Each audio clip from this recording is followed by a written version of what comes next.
Welcome to episode number 7 of How to Become a Film Director.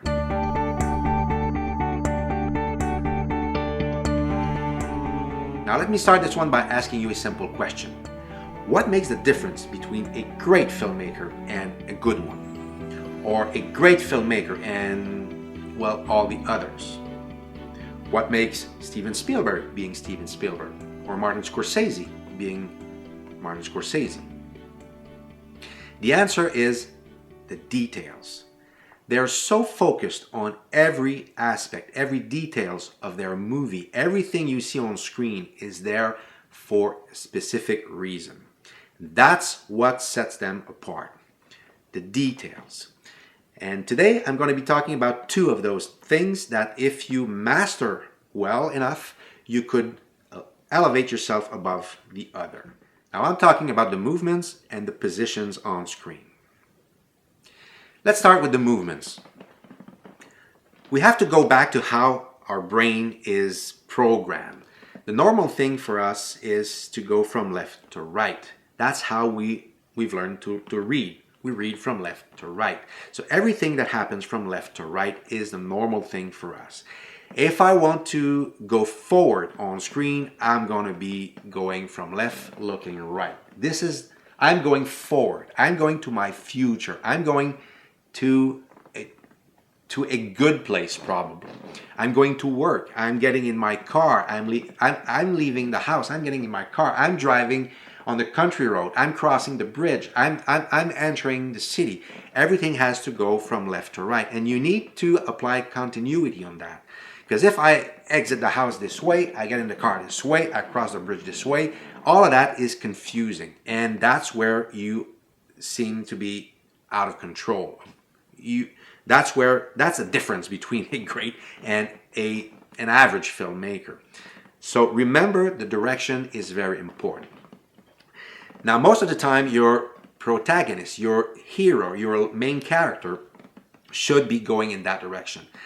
But at some point, he could be going the other direction. In which case that could happen? Well, it could happen when he comes back from work. If he went to work that way, he could go back to work, go back home this way. Or he could go back in time. He could, at some moment, he could decide to go visit the house where he grew up like 40 years ago. So, if we want to paint that in a certain way on screen, and he goes back into his memories, he might take the car and drive from right to left. He's rewinding time. Or it could be the moment where he's losing control, the moment where he's going to meet his problem. There's always a problem in a movie. There's always at some moment where the protagonist is losing control. Otherwise, there wouldn't be any story. So that could be the time where instead of going from left to right, you see them take a turn and going from right to left.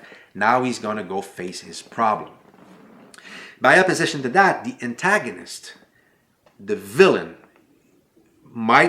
should most of the time be going from right to left. And at some point, they might meet in the middle. You know, the good and the villain, if they're going in opposite directions, they will meet somewhere in the middle of your film. And that's where everything is drama is going to occur. So remember that. The direction of which they're going is very important. And at one moment, they will meet both of them in the movie, and they're going to be face to face. That's going to lead me to point number 2, position on screen.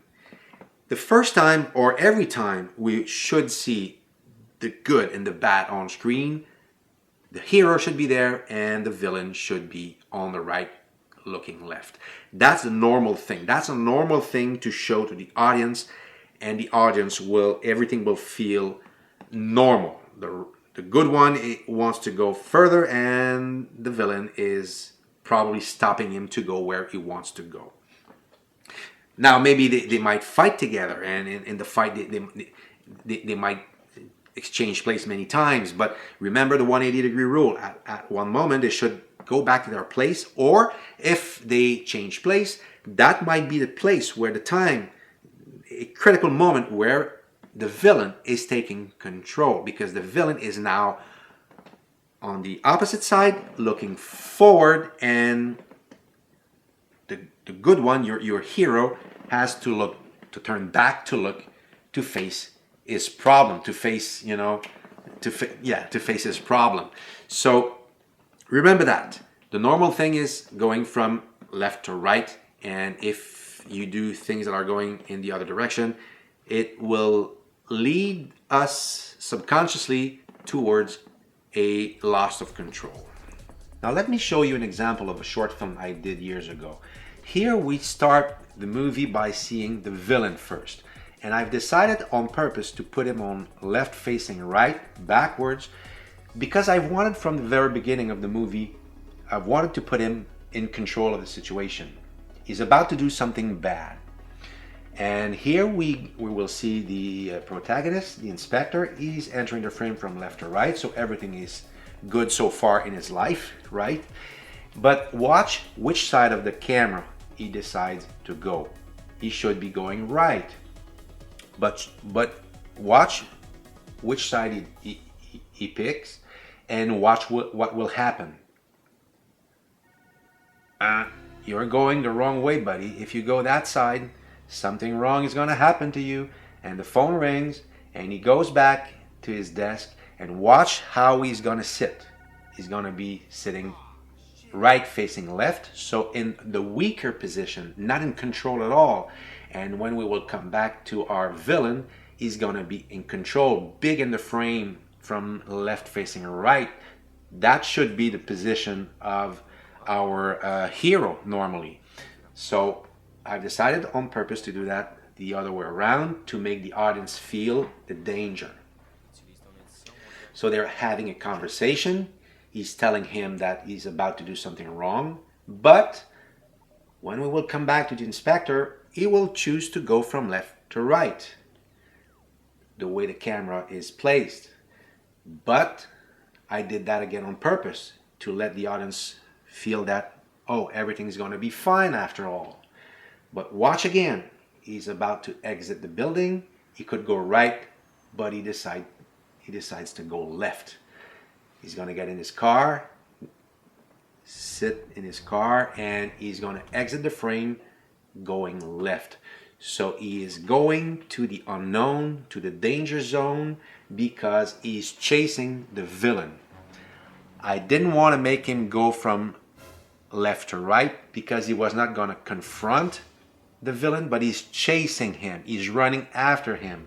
And when we will go back to the villain in his pickup truck, we will see that the villain is going from right to left, because he wants to bring us to his place, a place of unknown, of uncertainty, and where danger could occur at every moment.